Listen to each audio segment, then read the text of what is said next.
Shalom, nous allons parler du 15 Shvat. On sait que le 15 Shvat, c'est Rosh Hashanah des arbres fruitiers. Alors la première Mishnah du traité Rosh Hashanah nous dit le premier Shvat, c'est Rosh Hashanah des arbres fruitiers. Ça, c'est l'avis de Bet Shammai, écrit des arbres. Ouais. Mais on comprend que c'est des arbres fruitiers. Bet Hillel nous dit c'est le 15. Et comme on sait que la halacha est en général comme Bet Hillel, c'est le cas ici aussi. Par conséquent, le 15 Shvat, c'est Rosh Hashanah des arbres fruitiers. Dans la Gemara, c'est expliqué que la raison pour laquelle c'est Rosh Hashanah des arbres fruitiers en Shvat, ça vient du fait qu'en Shvat, la plupart des pluies déjà sont tombées, la sève déjà est montée dans l'arbre, et les fruits commencent déjà à s'éclore. Et c'est la raison pour laquelle Rosh Hashanah Laïlan tombe en Shvat. Alors, en quoi c'est important au niveau de la halacha? Et que ce soit pour les halachot qui ont un rapport avec Orla, c'est-à-dire l'interdiction de manger des fruits des 3 premières années. Ou bien par rapport aux Trumot ou Maasrot, les Trumot et puis les dîmes. Par rapport aux Bikurim, les prémices que l'on a amenées au Beth Amikdash. Alors, c'est plus quelque chose qu'on a l'habitude de faire maintenant, mais bientôt, il y aura le Beth Amikdash. Les prémices des fruits d'Eretz Israël que l'on a portés au Beth Amikdash, ça aussi, il y a une importance de Chamisha Asar Bishvat par rapport à ça. Et puis, par rapport au halachot en rapport avec la Shemitah, l'année sabbatique, là aussi, il y a une importance de Chamisha Asar Bishvat. Alors pour la Orla, par exemple, ouais, alors quelle est l'importance? On ne va pas rentrer dans tous les détails de ce qu'on a dit, mais juste ici pour qu'on comprenne un peu. Quand on a planté un arbre, alors on compte la première année, même si elle a qu'un mois et demi, c'est aussi considéré comme une année, mais sans rentrer dans ces détails. Et quand on arrive à la dernière année, la 3e année, c'est uniquement si les fruits ont commencé à donner une fleur après Chamisha Asar Bishvat, lors de la 4e année, qu'ils ne sont plus hors là. Et la 5e année, uniquement on pourra les consommer, parce que après les 3 ans d'or là, il y a une année qui s'appelle Netar et de fruits aussi que l'on doit manger à Yerushalayim et de façon pure, mais on ne peut plus le faire aujourd'hui parce qu'on ne peut pas vraiment se purifier. Par conséquent, on devra les racheter à nouveau. Donc la 4e année, à partir de laquelle les fruits ne sont plus hors là, c'est uniquement pas dès après Rosh Hashanah, mais dès après le 15 Shvat. Et la 5e année, à partir de laquelle on a dit qu'on pouvait commencer à consommer les fruits, c'est pas tous les fruits, c'est les fruits qui ont commencé à donner des fleurs uniquement après le 15 Shvat. Donc on comprend l'importance du 15 Shvat. Maintenant, un certain nombre de points comme ça, et dans la Torah du Rebbe par rapport au 15 Shvat. D'abord, le Rebbe il disait jamais tout Bishvat ou bien tout Behav. Il disait Chamisha Asar Bishvat. Donc, ouais, c'est important.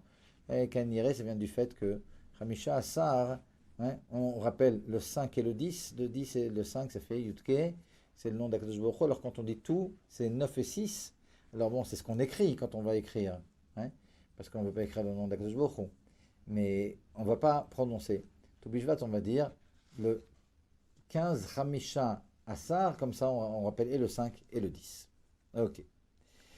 Un autre point aussi que le Rabbi met en avant, c'est le fait que le mois de Shvat, c'est un mois, alors on a Chamisha Asar Bishvat, c'est un mois qui, pendant tout le mois, on met en avant cette idée de choses qui grandissent et qui poussent, parce que c'est le mois, d'après la Kabbalah, de Yosef Hatzadik, et Yosef Hatzadik, c'est aussi celui qui rajoute. Ouais, Yosef, ça veut dire celui qui rajoute.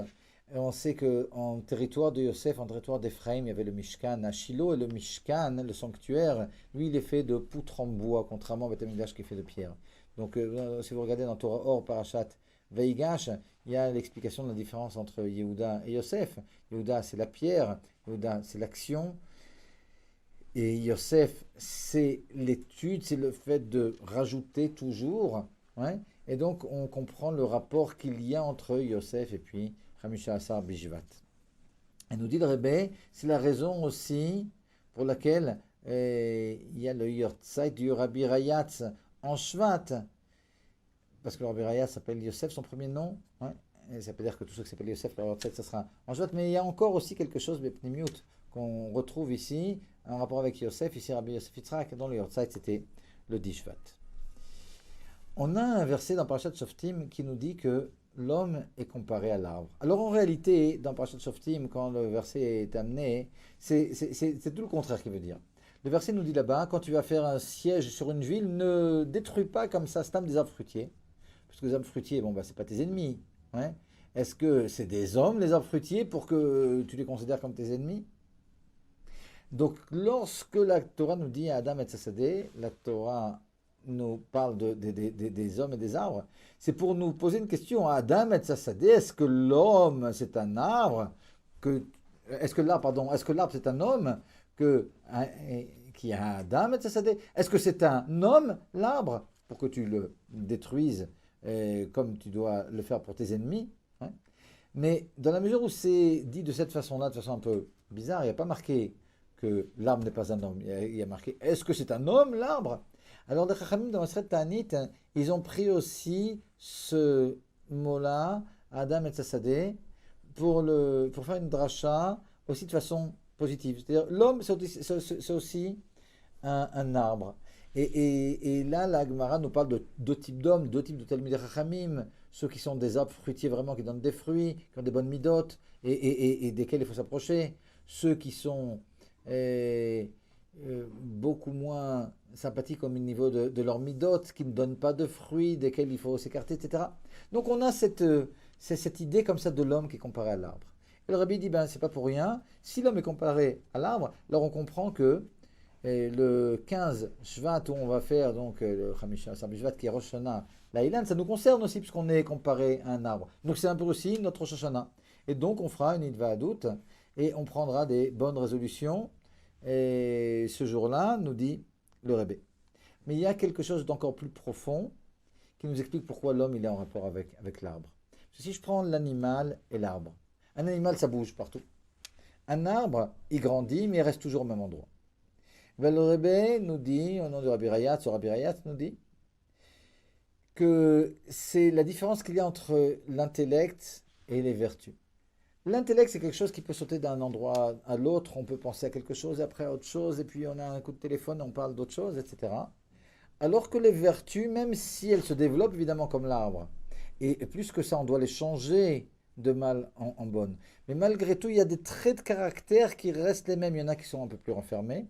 Donc pour eux, il faudra faire attention à ne pas être triste et à être sérieux. Mais ce trait de caractère, c'est quelque chose qui fait partie de leur être. Il y en a qui sont comme ça, très joyeux et devront faire attention à ne pas tomber dans la bouffonnerie, dans les bêtises. Ouais, mais c'est partie de leur caractère. Et par conséquent, les midotes, elles ont un rapport avec les arbres. Parce que de la même façon que les arbres, ils restent toujours au même endroit, mais ils grandissent, les midotes aussi, elles sont toujours du même type, mais doivent grandir et puis être tournées de mal en bien. Au point où le Rabbi Rayas nous apporte au nom du Rabbi Al-Shem Tov, qui apporte au nom de Rav Sadia Gaon, que la raison pour laquelle on est venu sur terre, c'est que les Shanot et Teva Amidot, c'est pour changer la nature de nos midot. La nature, c'est-à-dire la changer de mauvaise en bonne. Comme nous dit le Rambam dans son Shmona Prakim, il n'y a pas de personnes qui naissent avec des mauvaises midot ou avec des bonnes midot. On naît, comme on a dit, avec des traits de caractère, mais ces traits de caractère, on doit les changer, faire attention à ne pas tomber dans le mal. Ouais. Ils sont parfaits, mais on a tendance facilement, si on ne se travaille pas, à mettre en avant le côté négatif de ces traits de caractère. Et donc on devra changer ces mauvais caractères en bons caractères. Donc encore une fois, un rapport très profond entre l'homme et l'arbre, et donc l'homme et Rosh Hashanah, l'Aïlan. Et c'est encore une raison de fêter ce jour-là parce que ça nous concerne. Ça ne concerne pas uniquement les fruits que l'on va consommer. Nous-mêmes, on a un rapport avec l'arbre fruitier parce qu'on est venu sur Terre pour changer nos midotes et les midotes, ça a un rapport avec les arbres, comme on a dit. Dernier point, le Rabbi rapporte dans des Idvaduyot qu'il y a un minhag de manger des fruits à Chamisha Asar Bishvat. Donc c'est important de le faire. Et le Rabbi dit dans la Idvadut de Chamisha Asar Bishvat de Tafshin Memchet, de 5748, dans d'autres endroits aussi sûrement, qu'il y a un minhag qui a été un petit peu perdu, et c'est dommage, de manger en particulier des fruits d'Eretz Israël. Donc si on peut se débrouiller pour avoir des dattes, des olives, Enfin, je veux dire les olives avant les dates, comme ça, d'après le Seder Dima. Des olives, des dattes, des raisins, des figues, des grenades. Chamisha Asar Bishvat, c'est sûr que c'est une bonne chose. Et dans une autre Idva d'autre de Tafshin Nun Aleph, Parashat Beshalach, le Rebbe dit qu'on a aussi l'habitude à Chamisha Asar Bishvat de manger des caroubes. Shalom, shalom.